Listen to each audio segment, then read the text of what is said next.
ओम शांति। ओम शांति।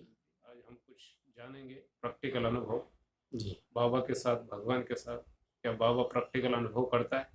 क्योंकि ज्ञान सुनते हैं तो ज्ञान अलग बात है, हम्म। जब ज्ञान प्रैक्टिकल में जब आता है वो अनुभव। बाबा बोलता है अनुभव से अथॉरिटी, हम्म। अनुभव से बड़ा ज्ञान कोई नहीं है, अनुभव की अथॉरिटी। उसमें हम प्रैक्टिकल किस तरीके से बाबा अनुभव करता है, जो परमात्मा शिव बाबा है। गीत भी बजाएंगे। गीत भी बजाएंगे। अभी शुरू करते हैं, 1 मिनट बाबा को याद करें। हम्म।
ओम शांति। ओम शांति।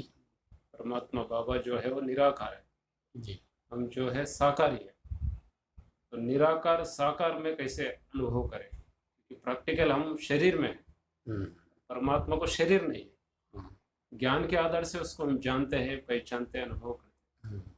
वरना कोई भी परिस्थिति आता है जब उसको हम जीवन में आधार मान के चलते हैं, क्योंकि निराधार उसको जब आधार मान के चलते हैं, इतना साल तो इतने जन्म जन्म हम इंसान के साथ आधार मान के चल के आए, तो हमको आदत पड़ी हुई इंसान से। जो इस जीवन में समर्पित जीवन है, हम्म। जितने भी समर्पित है वो बाबा को आधार के मान के चलते हैं। हम्म। तो बाबा का तो शरीर है ही नहीं। जब कोई ऐसी परिस्थिति आती है, ऐसी कोई समस्या आती है, तो क्या उस समय बाबा अनुभव कराता है? तो अगर आपका कितने साल से आप ज्ञान में, तो प्रैक्टिकल कोई अनुभव है? अगर कई बार बाबा का अनुभव नहीं है तो उस समय हमारी स्थिति क्या होती है? हम्म। तो बाबा किस तरीके से अनुभव करता है, तो आपका थोड़ा अनुभव शेयर कर लें। हम्म। तो जैसे आपने कहा कि परमात्मा तो निराकार है और हम साकार है, तो वास्तव में परमात्मा जो है हम साकार शरीरों का पिता नहीं है। साकार शरीरों का पिता तो सबके अपने अपने पिता है। परमात्मा जो है निराकार आत्माओं का पिता है।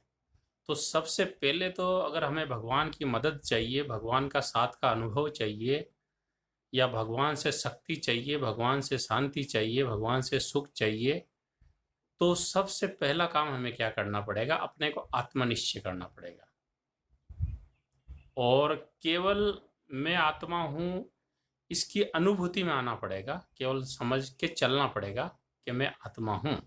चलते फिरते ये अनुभव करना है। तो जब हम आत्म भान में रहेंगे, सोल कॉन्शियस स्टेज में रहेंगे, तभी हमारी बात बाबा तक पहुंचेगी। सबसे पहली बात तो ये होती है। अगर मान लो कि हम बॉडी कॉन्शियस में है तो हमारी बात बाबा तक नहीं पहुंचेगी।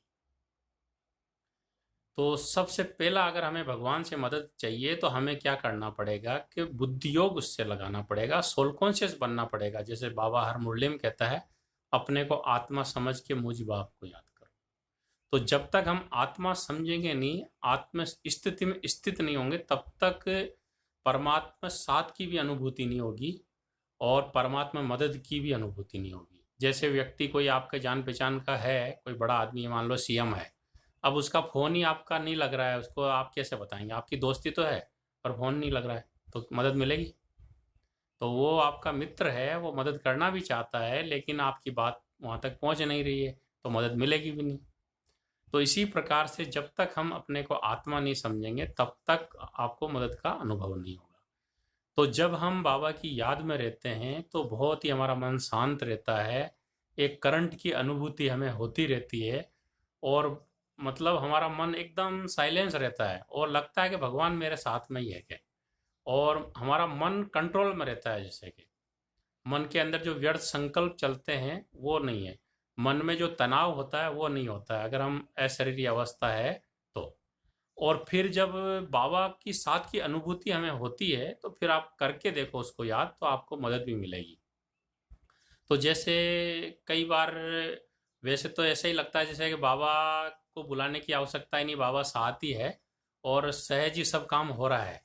जब हम निरंतर बाबा की याद में रहते हैं तो ऐसा लगता है कि बस जो जैसे जैसे हम जो जो सोच रहे हैं वो ऑटोमेटिकली सिद्ध होता जा रहा है।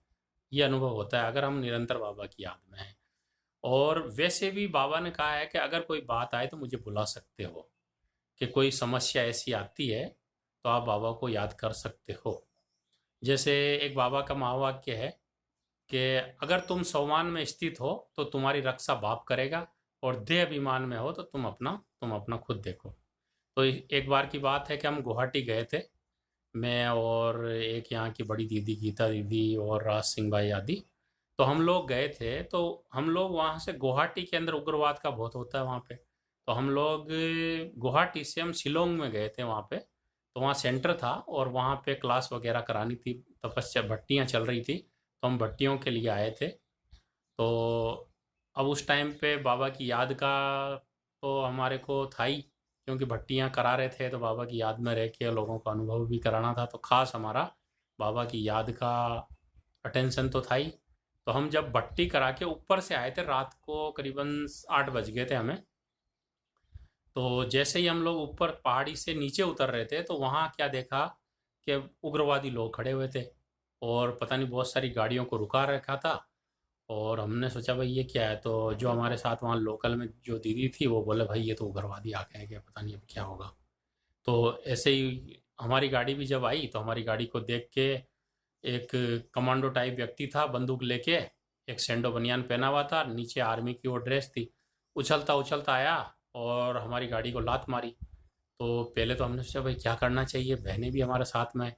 फिर तुरंत याद आया, अरे भगवान हमारे साथ में है, बाबा को यूज करो। तो बाबा की वो बात मुझे तुरंत याद आई कि अगर तुम सम्मान में स्थित हो तो बाबा तुम्हारी रक्षा करेगा, और देह अभिमान में हो तो तुम तुम्हारा जानो। तो मैंने देखा कि सभी लोग घबरा गए थे बुरी तरह से, लेकिन उस टाइम पे मुझे कुछ करना है ये नहीं, मैं सोचा मुझे बाबा को यूज करना है। तो मैंने ये संकल्प किया कि मैं मास्टर सर्वशक्तिवान हूँ और सर्वशक्तिवान की छत्र छाया के नीचे हूँ। मैं मास्टर सर्वशक्तिवान हूँ और परमात्मा छत्र छाया के नीचे हूँ, बाबा मदद करो। बस मैं उस सम्मान में स्थित हो गया, बाबा की छत्र छाया के नीचे। अनुभव होते ही मैं क्या देखता हूँ कि पहले हम घबरा रहे थे, लेकिन जैसे ही मैंने ये अभ्यास किया तो सबसे पहले तो मेरा मन शांत हो गया, दूसरे लोग घबरा रहे थे। और जैसे ही मैं स्थित हुआ तो मैंने क्या देखा कि उस व्यक्ति ने गाड़ी के लात तो मारी उछल के, लेकिन पता नहीं उसका क्या मन परिवर्तन हुआ कि वो हमको छोड़ गया। कुछ भी नहीं बोला, कि एक अक्षर भी नहीं बोला कि आप कहाँ जा रहे हो या क्या कर रहे हो, कुछ नहीं बोला। बस हमने उस सम्मान में स्थित होके उसको केवल दृष्टि दी, देख उसकी नज़र हमारे ऊपर जैसे ही पड़ी उसने हमको छोड़ दिया। और वो दूसरी गाड़ी वालों के पास गया, सभी की गाड़ियों को छोड़ दिया उसने, और वो हमारे आगे आगे जाने लगा। और हमारे से एक गाड़ी आगे जाने लगी तो उसने एकदम पर्दा हटाया पीछे का और बंदूक तानी। तो वो गाड़ी वहीं ब्रेक लगा दिया और बोला आप लोग जाइए। तो हम लोग उनके पीछे पीछे जाते रहे और वो हमारे आगे आगे जाती रही। थोड़ी देर बाद में देखा कि एक जंगल था, जंगल के तरफ एक कोई बड़ी बिल्डिंग नज़र आ रही थी, होटल टाइप। तो वो छोटी रोड में घुस गई और हम लोग अपने सीधे निकल गए। तो हमने देखा कि कैसे वो व्यक्ति गाड़ी के लात मारता है, उग्रवादी, बंदूक उसके हाथ में थी और बंदूक हमारे ऊपर तानी। जैसे ही हम सामान में स्थित होके मैंने उसकी दृष्टि दी उसको, और उसका मन कैसे बाबा ने परिवर्तन किया। उसने हमसे एक बात भी नहीं पहुंची और वो सीधा चला गया और हमारे बहाने दूसरे लोगों को भी उसने छोड़ दिया। तो ये अनुभव मुझे हुआ उस टाइम। तो मैंने अनेक लोगों को सुनाई और मुझे भी बहुत खुशी हुई कि बाबा के जो महावाक्य थे उस अनुसार मैंने वो यूज किया तो मुझे सफलता मिली। तो इस तरह से मुझे बाबा की मदद का अनुभव हुआ। तो और भी ऐसे अनुभव है, तो एक अनुभव और सुनाऊं। तो एक बार की बात है कि क्या हुआ कि योग का प्रयोग की कोई क्लासें चल रही थी। और तो हुआ क्या कि हमारी वहाँ पे सेवा थी और एक टीचर बहन आई थी। तो उसका सोने का बेच गुम हो गया। अब उसने खूब ढूंढा, उधर मिला ही नहीं उसको। और फिर उसने क्या किया कि कई लोगों को बोला कि भाई मेरा सोने का बेच गुम हो गया, ये बहन ने लिया या वो बहन ने लिया। कईयों के ऊपर उसने शक कर लिया। और फिर जब क्लास छूट के आई तो मेरी क्या सेवा वहीं थी। तो मेरे को वहाँ पे किसी ने बताया कि भाई ऐसे ऐसे ये दीदी का बेच गुम हो गया। तो मैंने उनसे पूछा भाई बेच कैसा था। बोला ऐसा था भाई जी, 15,000 रुपये का बेच था और अभी नया मिला है और मुझे तो बहुत टेंशन हो रही है कि वो बेच कहाँ चला गया। तो मैं बोला अच्छा किस पे शक है। तो बोला वो फलानी बहन है उसके ऊपर शक है। तो इस तरह से उसने काफ़ी शक किया। तो मैंने उसी पीरियड में उसके बहन के साथ ही मैं जा रहा हूँ और बाबा को यूज कर रहा हूँ, मीठे बाबा, प्यारे बाबा, मेरे साथ ही आ जाओ, मदद करो। आपने कहा ना कि जब कोई बात हो तो आप ऐसे याद करना और मैं मदद करूँगा। कि बच्चे बुलाए और बाप ना आए ऐसा हो नहीं सकता है। तो मैं बार बार यही कह रहा हूँ, परम धाम में बाबा को देखते हुए, ज्योति बिंदु को देखते हुए, मीठे बाबा, प्यारे बाबा, मेरे साथी आ जाओ, मदद करो। आप मुझे बताओ कि वो कहाँ रखा है। आपसे तो कुछ छिपा नहीं है।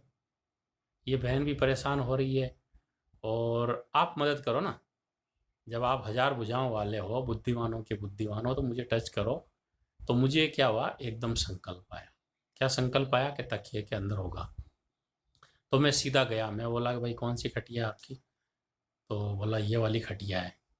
तो मैं खटिया के पास गया और मेरे को संकल्प तो आ ही गया। मैंने जाके तकिए को यूं पकड़ा। उसके पहले पूछा कि भाई किसने क्या सकता। तो बोला इस पे भी शक है, उस पे शक था, आप इस पे चेकिंग करना है। ऐसे ऐसे वो कई बातें बोली। तो मैं बोला ओके। तो मेरे को संकल्प आया कि तकिए को आप पकड़ो। मैंने तकिए को पकड़ के एकदम उल्टा किया तो तकिए से बेच खटिया के ऊपर आ गया। तो वो बहन तो मेरी शक्ल ही देखने लगी। वो बोले भाई जी मैं इस तकिया को कितनी बार इधर उधर पलटा किया है लेकिन मुझे तो ये मिला ही नहीं। आप तो जैसे कोई फरिश्ता बन के आए हो के। और इस तकिए को मैं पता नहीं बीसों बार तो मैं ऊपर नीचे कर चुकी हूँ लेकिन मेरे सामने ये निकला ही नहीं। और फिर वो जैसे ही निकला तो वो तो बहन दंग रह गई एकदम। बोला मैं तो यूं ही बिना मतलब में ही किस किस के ऊपर शक कर रही थी। और जब मैंने देखा कि बाबा आपने मेरी बात मानी, आपने मदद की। और फिर मैंने बाबा को कहा बाबा आपका लाख लाख शुक्रिया, थैंक यू।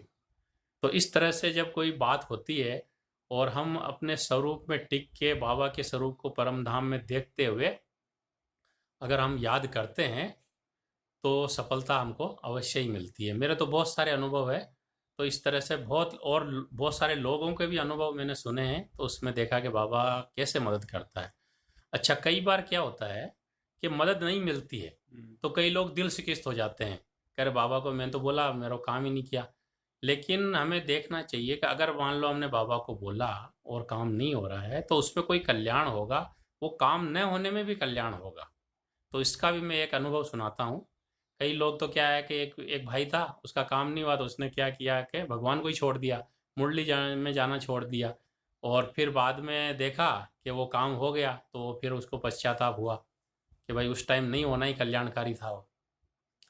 तो इस तरह से भी कई बार होता है कि हम बाबा को बोलते हैं, लेकिन बाबा तो त्रिकालदर्शी है ना, आगे पीछे का सोचता है कि भाई ये काम होने से इसका कल्याण है या नहीं है। तो एक बार की बात है कि मेरे को किसी भाई ने बोला कि भाई ये मकान मिलना चाहिए, आप योग करना। थोड़ा वो हमारे से क्लोज था, अधिकार भी रखता था, तो मैं बोला ठीक है, ओके, हम योग करेंगे। तो मैं योग कर रहा हूँ और मतलब संकल्प आ रहा है